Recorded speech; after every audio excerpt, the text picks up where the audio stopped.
Hello and welcome, everybody. Great to be with you. My name is Paul Martinelli. I'm founder of the Empowered Living Community. And I've got an opportunity today to introduce you to a very close friend of mine, author of the new book, Kill My Giants, Tim Teasdale. Tim and I met through our work together in the John Maxwell team, along with his wife, Gabby. And he's president of Transformation Paraguay.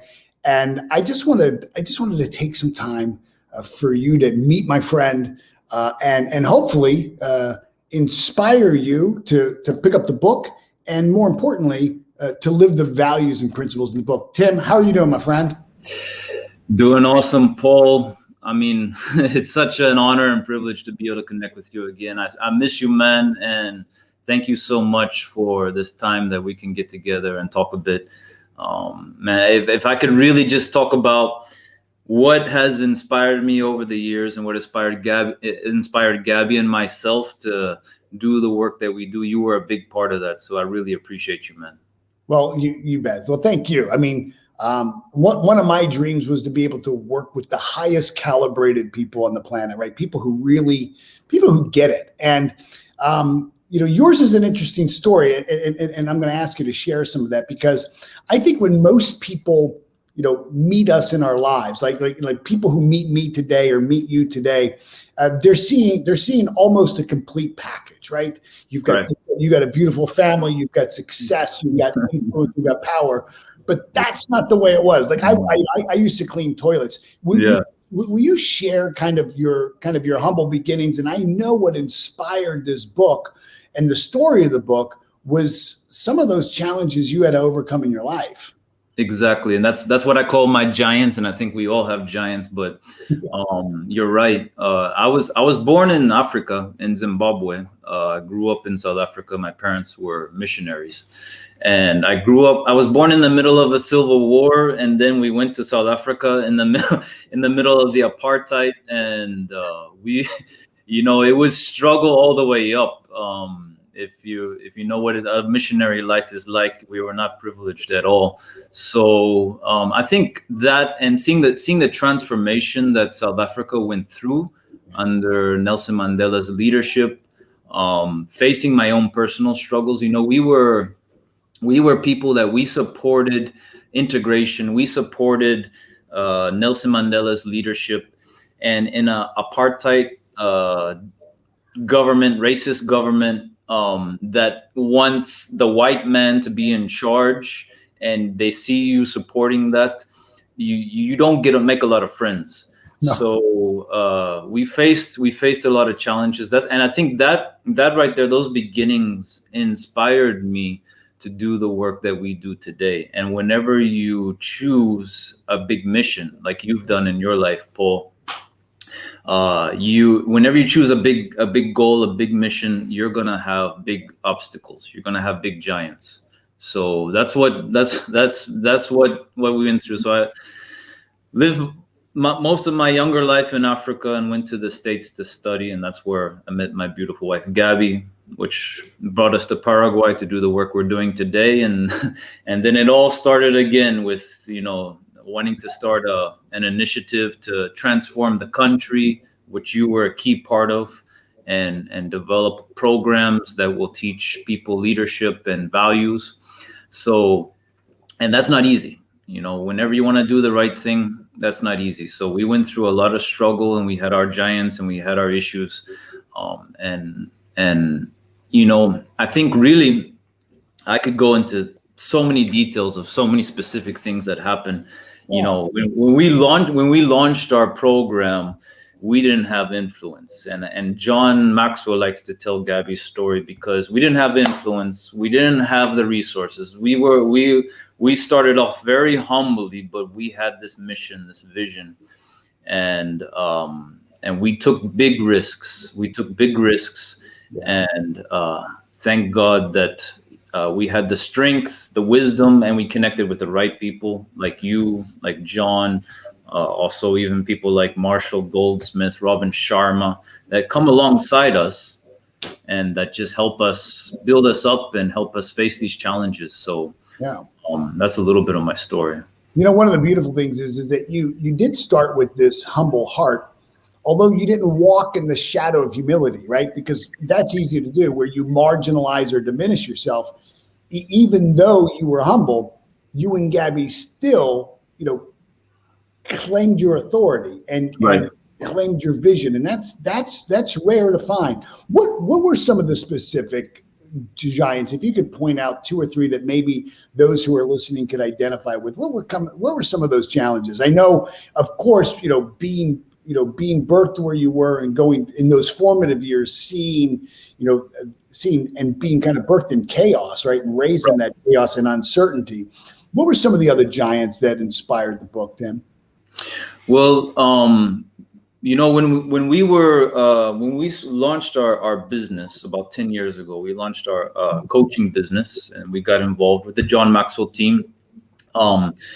We launched and we started doing well. We started growing. We were inspired. We were working with people, and just getting a business started, as can be challenging, right? Yeah. But we got it off the ground. We got going. So that was challenging, but that wasn't the biggest challenge, because in the middle of all this, Gabby says, "Hey, I'm going to go to Guatemala. I'm going to go to Guatemala, and I'm going to be a part of this initiative that the John Maxwell team was a part of." So she went there with you and the whole team, and they did the whole program. And she came back to Paraguay saying, "We're going to do this in Paraguay," right? And when she was in Guatemala, it's crazy. She had one of John's books, and she told John, "Sign this book for the president of my country," right? And John looked at her like, "Oh, you know the president, right?" And Gabby's like, "No, I don't, but I'm going to meet him, and we're going to do this in my country." And John, he's a guy that he's got a big vision and a big heart, but he takes things very seriously. So he's like, "All right, well, okay, I'll sign it for your president. Good luck," Yep. So it's right then that she's basically getting on the plane to come back to Paraguay. I get an invitation for our company from the Chamber of Commerce to have a lunch with the new president, right? But it's a group of like 500 people that are having this lunch with the president to hear his vision for business in the country and everything. Gabby comes back. We have the book. We're at the lunch. We got to get this book to the president. And so we start talking to the guard and everything. They say, "No, you can't give anything to the president." So we have to talk to another guy. "No, you can't give anything to the president." And then finally we find someone says, "Okay, you can give it to the president, but I need to look at the book. I need to review it, make sure it's fine. Here you go. You can give it to him, but I don't know how you're going to give it to him. So good luck," right? So I don't know how, but we pushed our way through the crowd, and Gabby gave the president the book. And that's when we started. And then we said, we got to do this thing in Paraguay. And we didn't know the president. We didn't know John. So we say, we got to bring John to Paraguay. We got to bring him to Paraguay. And at the same time, we got to bring the president to meet John, and we got to make this happen, right?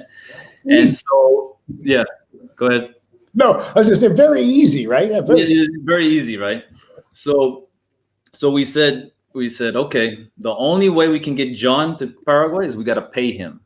John is not cheap. He's not cheap. So we'll pay his fee. We'll get him to Paraguay. We'll do a leadership event or something. So we worked on that, and this whole time we're running our business, getting the funds we need to make all this happen, hiring people to help us push all this forward. So we were able to get John to do an event in Paraguay, to accept a date and to come, and we pay the fee, and we get him to Paraguay. And at the same time, we're there with the president saying, "Okay, John's going to come. We need you to meet with him," right? So we start talking with the people from the president. We collaborate with people. We knock on doors. And so the president says, "All right, I'm going to send a letter to John." So he sends a letter to John. John gets the letter, and John says, "All right, I want to meet with this guy. I want to meet with the president of Paraguay." So, a lot of hard work, a lot of risks, a lot of sleepless nights, that it's all worth it. It's all worth it. So we made that happen.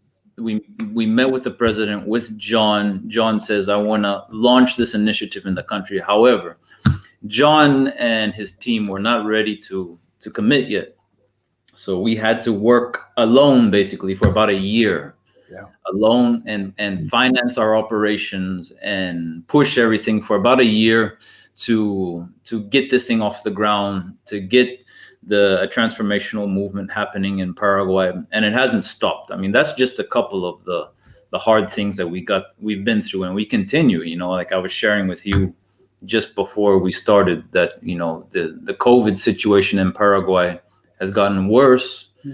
And we that's a big giant, that we need to face, and we can never back down. So I could go into a lot more things, but I think we only have 30 minutes or so, not 30 hours. So, well, again, I think the story is what's captivating about the story is at any given moment, it would have been acceptable for you and Gabby to quit.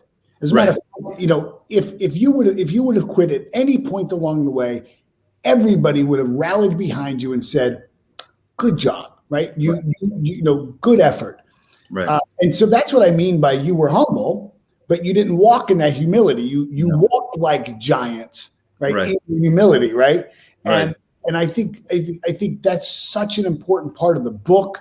I think it's part of the heartbeat of what leaders and entrepreneurs need to do. Who do you hope to inspire to write this book? So as you're sitting down and you're writing the book, again, the book is Kill My Giants. As you sit down to work on the book, who are you writing this for? To be I did everything backwards. I started writing the book 5 or 6 years ago, on and off. And a couple of years ago, I got serious about it. And then once I got the book finished, I started taking classes on how to write a book. And that's the one thing that in one of the classes they talk about is, and I had the opportunity to work with Brian Tracy as well, and he was talking about how he writes books, right? Yeah. And also Marshall Goldsmith, and they said have the reader in mind, right? Have that reader in mind. And to be honest, I was thinking about myself. I was thinking about people that have been through things like what I've been through, and I started to think about, right, I'm not the only one that's been through tough situations. I'm not the only one that faces giants. We all want to live an amazing life. And I talk about this a bit in the book, that we basically have two lives, and one is the life that we're living right now, and the other is the life that we could be living, right? And between those two lives, you're going to face giants, because you're going to have, if you want to live that life of your potential, of your dreams, you're going to have to face those obstacles. And I thought about how many millions of people there are in the world that have a dream, that have a goal, and a noble cause, right? Yeah. To really impact the world, to start that business that will hire people and that will help people, to start that foundation, that project, to start that family, to get married and just live that beautiful life. And how many people that were in my shoes, or that went through those moments of doubt and worry and fear, and that's us. That's most people these days, especially with what's been going on the past couple of years. The fear, one of the giants I talk about is the fear giant, right? And we all have that. So I thought about entrepreneurs. I thought about leaders when I was writing the book. I thought about people that are getting started and they want to lead, they want to start their business, they want to launch, but like you say, it looks beautiful, the finished product, but once you get started, you start to realize the price you got to pay. Yeah. So I thought about those people going through those moments of paying those prices. And I wanted to inspire them. I want to inspire those entrepreneurs, those leaders, That's what a leader does. A leader is going to face those challenges, is going to face those giants, and not give up, not give up, not back down. Yes, we're going to feel bad. I mean, yes, we're going to have our hard times. I mean, even when you get off the ground, even when it seems like things are going well. I mean, we got our project off the ground. We faced our giants. We launched our business. We launched our project. And then things started to get harder. Like a couple of years ago, I lost my brother, just passed away from nothing. He had a brain aneurysm and gone, leaving behind a beautiful family. And that impacted me big time. That was 2019. And that same year, trying to get the project going, trying to continue to impact people's lives. And towards the end of the same year, we find out our daughter has a brain tumor. My 13-year-old daughter has a brain tumor. We're doing the right things. We're helping people. We're inspiring people. And my brother passes away. We find out my daughter has a brain tumor, and then we have to figure out this new giant. All right, just getting over losing my brother, and now we got to deal with this new giant of my brother, of my daughter having a brain tumor. And I carry this picture with me all the time. This is a picture of my daughter, of her after her surgery, before and after the brain tumor. And that's another thing, a story I could just tell on its own for an hour, of the miracles that happened, that that enabled us to get the best care in the world and to be able to take care of our daughter. And thank God now she's fine. But we get through that, and then the pandemic hits, and it hits our business, it hits everything that we're doing. And to be honest, Paul, when that happened, we were like, oh, this is nothing. What we've been through, this is a welcome. Yeah. So I thought about all the people that have been through those type of situations, that want to do good things, and they're going to face those tough situations, and it's not over. So I always say, the road to Damascus wasn't paved, right? It was a bumpy road. Yeah. Genevieve B. Rand, who was the only student of Thomas Troward, she wrote a great book called Invisible Power.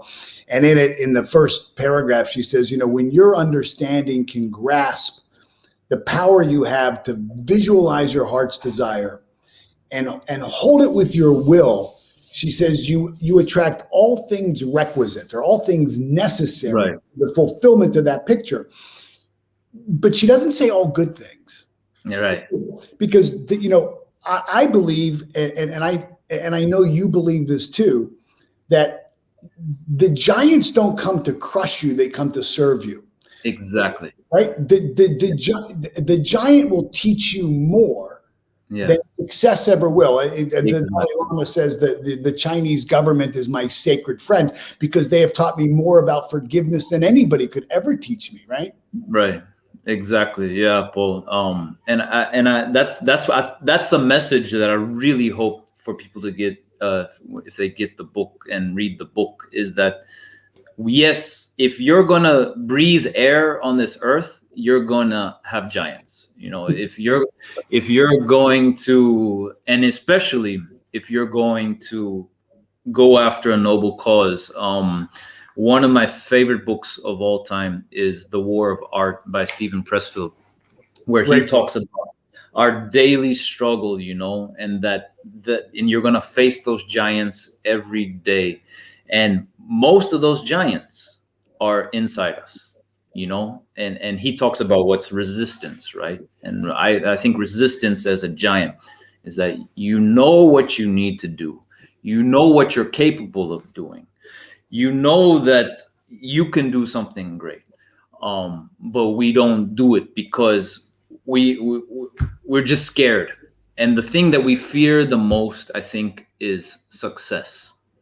The hard times they're relatively easy to deal with, and they teach us so much, like you say, right?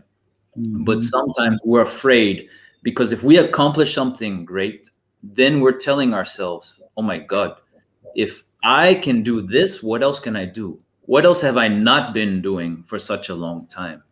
And that's what I really want to inspire people to do, is to overcome those self-limiting beliefs, those self-created fears, and to just take those risks and know, the road is going to be bumpy. It's going to be very bumpy, and sometimes there won't even be a road. And that's all right, and that's part of the process. But like you said, Paul, those moments, those obstacles, those giants, they're going to help us get better. What happened when I was a kid in Africa, seeing poverty and suffering and being a part of that for such a long time, it was tough, but it taught me so much, and that prepared me to start a business, which prepared me to launch a national project, which prepared me to face other obstacles, which prepared me to deal with hard situations like my brother passing away, our daughter having to deal with a brain tumor, and on and on and on. And now, one thing that we're doing, thanks to all this hard work that we've been through, one thing that we're doing is that it's not just us, and it's not just Paraguay where we do our work now. We're helping other countries. This last week, we started working with Brazil to launch transformation projects in Brazil. Yesterday, I was on a call with Dominican Republic, in Africa, other countries. And so really, that's why we need to do what we do. Nelson Mandela said that when you are able to liberate yourself and cast off your own chains, your presence automatically liberates others. So we have to kill our own giants, and we have to liberate ourselves, because that is going to liberate others. That's what inspires us. That's what should inspire us. So in the remaining time, I think it's important that that we share the vision realized to where it is right now. I think that's really important. Will you share, Tim, some of the successes of Transformation Paraguay? Share some of the big wins, so those who are listening, who are considering buying the book, can understand what's actually possible once you can slay and kill those giants. Yeah, man. One thing, Paul, straight away, is we get to connect with other giant killers like yourself, like John Maxwell, like Marshall Goldsmith, and those are great people, and you're an amazing person. But just the other people that come around you, that you meet, that might be a neighbor, might be a friend, might be someone down the road, that are just amazing people with big hearts. So that's one thing, is those relationships that we develop, and those people are willing to help you with your cause. So that's one thing. The other thing is, when we started before we knew John or anything, we started with a vision of training 1 million leaders, right? We said, we're going to train 1 million leaders. We had no idea how. There was no transformation project at that time. There was nothing else. We said, we're going to do this. We're going to get started. And once we started with that, we said, okay, let's go. So today we have more than 350,000 people trained in Paraguay. The public school system is doing our programs, our youth programs, where right now this year alone we'll reach about 150,000 young kids between the ages of 12 and 16. And in Paraguay, the dropout rate is very high, and it happens at that age, where you have I think it's more than 50% of the kids in the public school system don't finish high school. So we want to impact those kids, inspire those kids to finish their education. And now we're having 150,000 kids going through the programs where they're going to learn how to take good decisions, learn how to develop a great attitude, learn how to, kill their own giants, because a lot of those kids have big giants, family situations and poverty and so much. So That's just some of the wins, but there's companies that have grown big time because of our programs and the training and our connection with you and John Maxwell and other people. And those wins and just being able to take that success and inspire other organizations, other people to do the same for us, that's amazing. You know, that's amazing. So Well, go ahead. I'm sorry. I'm just saying it's all worth it. It's all worth the struggles that we go through. Well, I know one of your high values is connection and serving. And I know that you do that through, your own coaching programs. Right. So for those who are watching, who'd like to maybe reach out and connect with you, either to support your work or who are looking for a coach, looking for somebody who can help them, share a little bit about what you do, maybe one-on-one or within organizations outside of Paraguay, and how people can reach you, and then we'll say goodbye. All right. Yeah. But they can go to my website, which is Kill My Giants. That's where I talk a lot about the book, and there they can order the book online. They can get the ebook right away in Spanish or English.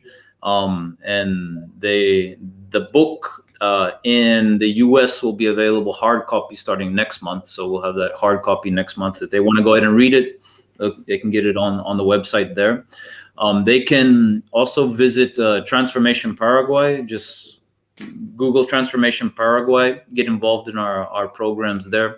We do trainings for companies, leadership development, leadership trainings. One of my trainings is, I'll show you the word right here, Ubuntu. Yeah. Ubuntu is, I talk about it in the book. It's an African philosophy. And Ubuntu means united. Ubuntu means together. But in Africa, Ubuntu is more than just a word. It's a way of life. That's where I guess the saying comes from. It takes a whole village to raise a child. So Ubuntu is what Nelson Mandela used to transform the country. So we have a training that's called Ubuntu, where you develop, rather than just a team, you develop a tribe. A tribe, because a tribe comes together. And the tribe takes care of each other. So we have that training. We have a bunch of leadership programs as well. I do the one-to-one coaching with CEOs, with managers. I love that work. I love doing one-to-one coaching. I've learned so much from you, Paul, and from Christian and Roddy and so many great people over the years. And that's just helped me so much to get the tools I need to be able to do one-to-one coaching and help these leaders tackle their own giants. So we're here to serve. We're here to add as much value as we can. And, before we cut off, Paul, from my heart, from Gabby's heart, really, thank you. Thank you, Paul. You have, we know what you've come from. We know what you've been through, and we know that you're not done going through it. We know that you're continuing to face your giants and to tackle those giants. We're with you all the way. But you've been a huge instrumental part of what we've been able to develop. I remember being on a call with you where I was just down and you just gave me what I needed at that time. You inspired me. So from our hearts, thank you so much, Paul, for what you do. Thank you so much for killing your own giants, because you've inspired so many thousands of others to do the same. So thank you so much for that. Well, thank you, Tim. Our friendship, goes with Gabby and you, myself. It spans almost nearly a decade. And, Right. and I think, you and I and Gabby, we are different people. We're better people because of the walk that we went through. And I'm so proud of you. And again, I want to just encourage, everybody in the EL community, make sure you grab a hold, go visit the site. Fantastic book. And just get an opportunity to be around Tim and Gabby. There are, OQP is something that I've been kind of pounding the table on this year, only quality people. Exactly. Gabby, only quality people. Well, thank you so much. Please give my love to Gabby and the kids. Will do. Thanks, Paul. Thank you so much for your time. Take care, brother. Bye. God bless. Bye-bye.